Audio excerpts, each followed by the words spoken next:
খেয়াল করে দেখেন।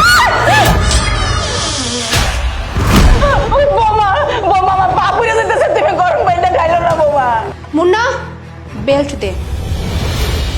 জি আপু। এই নাও।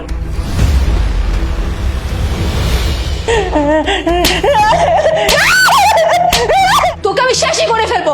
তোকে পালতে পালতে আমি পুরো শেষ হয়ে গেছে। সারাটা দিন তোর সেবা যত্ন, এই লাগবে সেই লাগবে কত কিছু। তোর ছেলে তোকে আমার ঘরের উপর চাপাই দিয়ে গেছে। এই বুড়িটা দেখতে দেখতে আমার জীবনে পুরো নষ্ট হয়ে গেল। মরে যেতে পারিস না। তোকে আমি কতবার বলছিলাম সকালবেলা নাস্তা রেডি, চাই মানে চাই। তুই কেন নাস্তা রেডি করলি না? বৌমা, তোমরা দুজনে মিলে আমার উপর যে অত্যাচার করতেছো না, আমার বলার আমি সবকিছু করে দেবো, সবকিছু।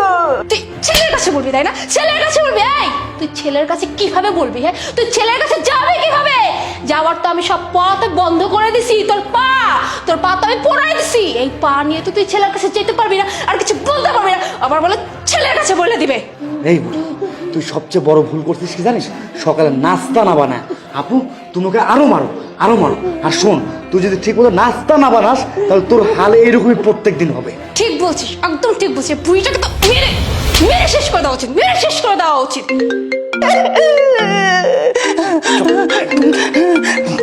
একদম চুপ।